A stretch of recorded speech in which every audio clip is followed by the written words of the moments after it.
I carried out a quantitative research on Iraqi women, studying her position in society, all aspects of women's life.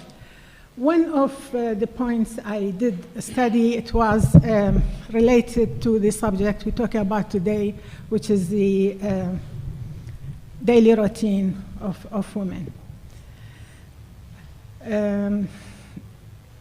I shall compare the two periods, the early 80s with the period after the 2003 occupation. Layla, I wake up at 5 o'clock in the morning. I wake up my baby, give him a wash, dress him, feed him, and get him ready to be collected by the nursery bus. I then wake my other 3 children.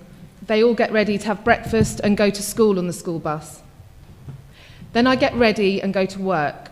The school bus brings the children an hour after I get home from work, and soon after the nursery bus brings the baby back.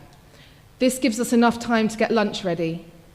We all sit together, the children start playing after the meal, and I also have home help. She comes for 3 hours every afternoon to help around the house. By 3:30, my husband arrives. He eats and takes a siesta.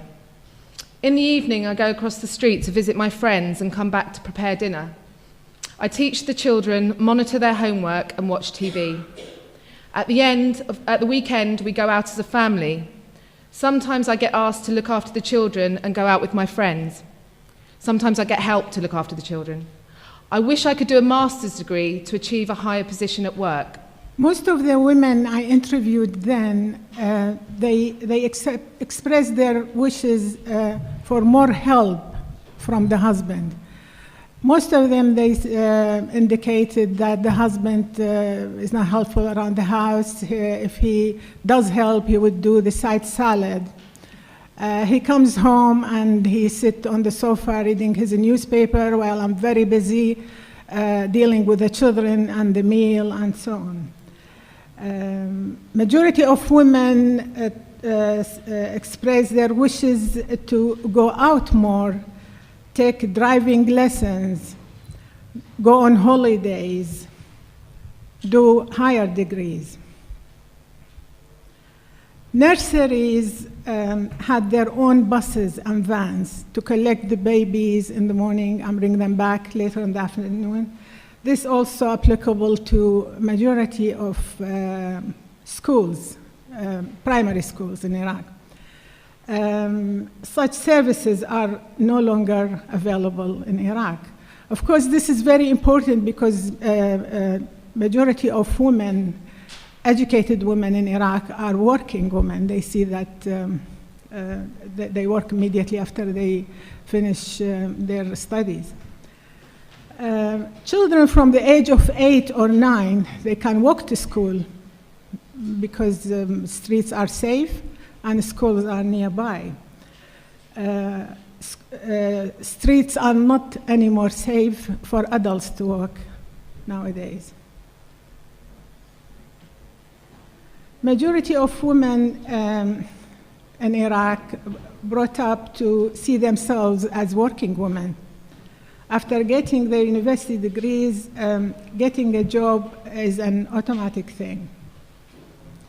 Most jobs were governmental jobs.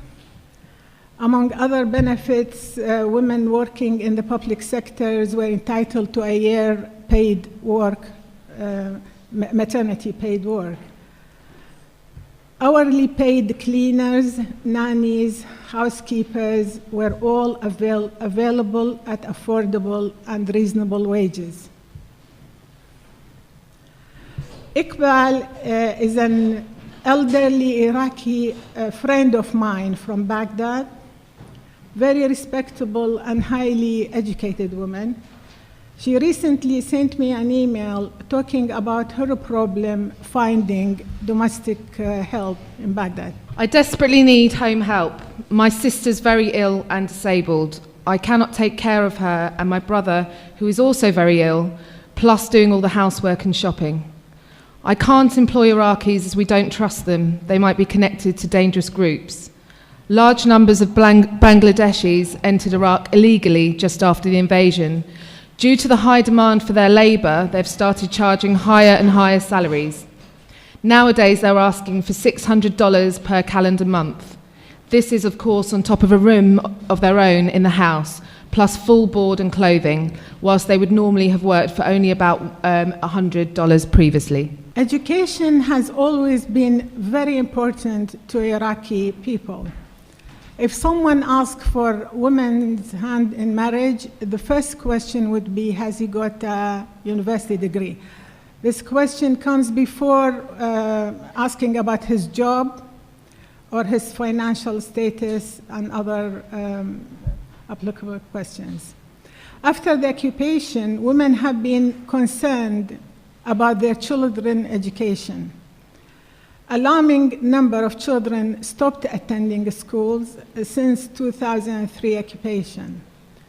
Children had to leave school to support their families.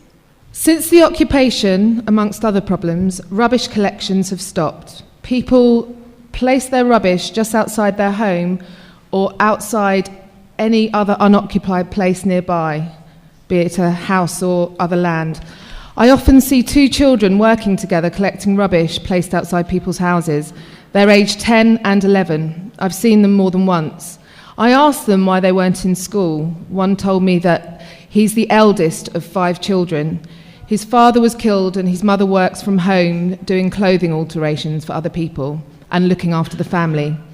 Without the income he brings, they do not have enough money to eat. The other said he was the youngest of 3 brothers. His father is disabled as he lost his legs in the war. He just sits outside the door of his house to sell cigarettes, sweets and chewing gum. His mother looks after their father and the children so she can't work. They told me that the house owners they collect the rubbish from pay them daily.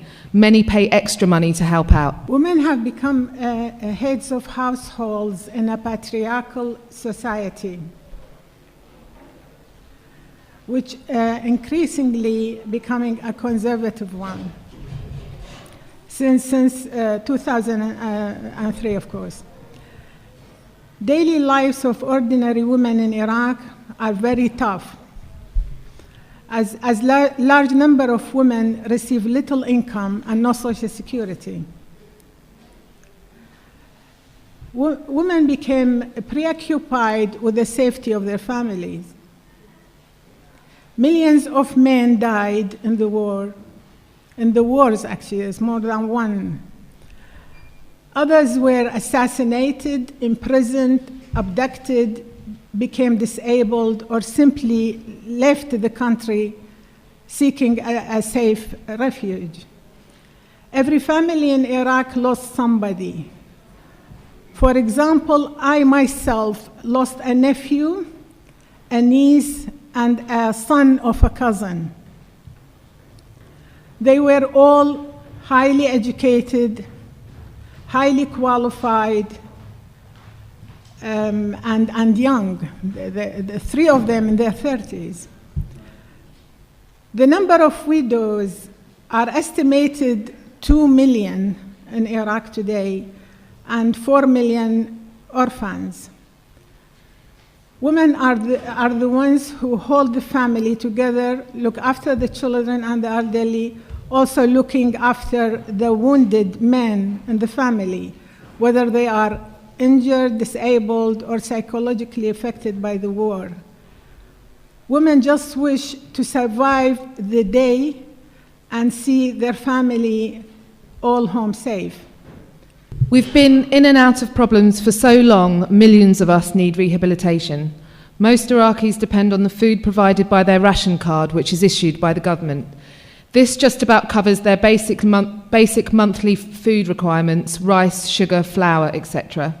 Iraqis joke about wanting Valium to be added to the ration card items. Many are eaten up by fear, anxiety, or depression. Will I one day put my feet up and sleep at night without being awakened by the sound of explosions and bullets? Will I bid farewell to the sight of blood, chaos, and damage? There was a time when we were woken up by birdsong. Now it's bombs. I'm in close contact with my family and friends in Iraq. Whenever I speak to anyone, ask how they are, the subject of electricity come up somehow. main electricity comes for a few hours a day, and some days people are kept without. If they can afford it, people buy small generator or link with the street generators. Some people, they will do both. The cost of paying for fuel, whether this comes from generators, kerosene, or gas, takes most of the household income. Those who have no income, such as the majority of widows and their families, however, left to do without. They just live without electricity. One of the major demands of the demonstrations throughout Iraq is to install electricity. An Iraqi TV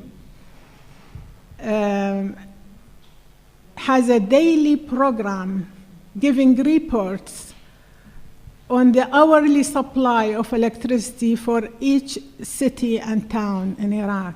I have 5 children, and it's never been easy to be a working mother. But since the occupation, amongst many other problems I have, is water shortage. So we store water when the supply is good. I have to carry buckets of water from the storage tank to the kitchen to warm it up, and then to the bathroom to bath the children. And I do the same to wash the dishes. The labour breaks my back. As for washing clothes, it's a real problem. I don't only have to carry the hot water around, but I also have to wash the clothes by hand. I'm only 38 years old and I have a slipped disc. I've been advised to have a back operation. I'm too scared to go through it. Many of our good doctors have either been assassinated after the occupation or have left the country. The concrete walls of Baghdad create a huge problem.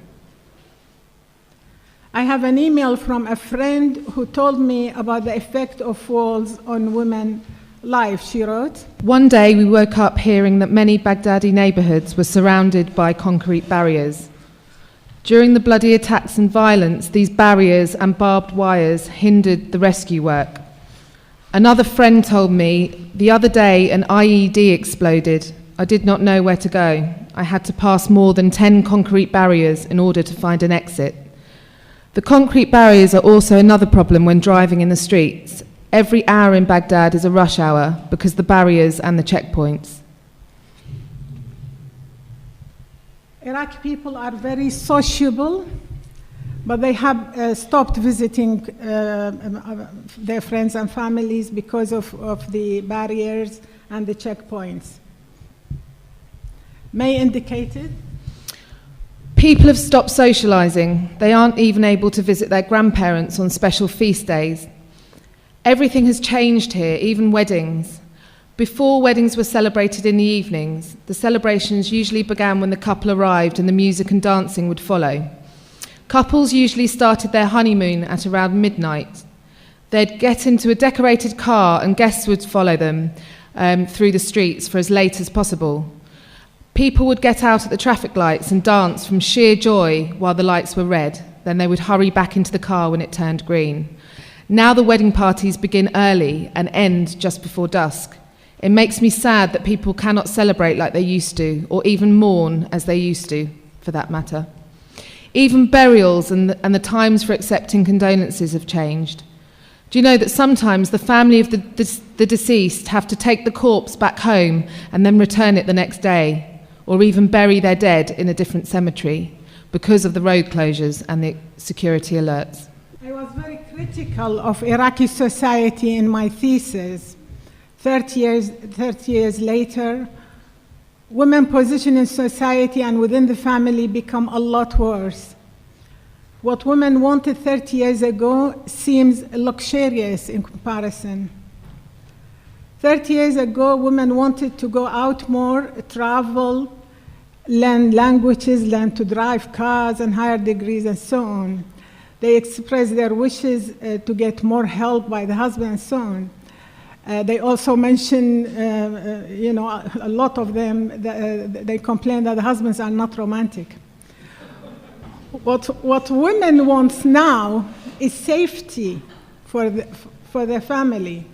Basic living needs, food, housing, electricity, clean water, fuel, adequate medical care, landline telephones, basic services such as rubbish collection, domestic help, and education for their children, all which was taken for granted at the time of my research 30 years ago. I received an interesting message written on it, it's a banner, written on it from Iraq, of course. It reads, "Be good to America, or it will give you democracy."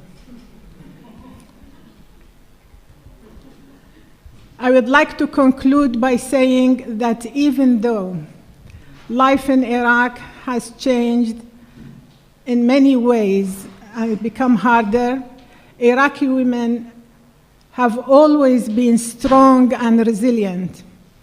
They continue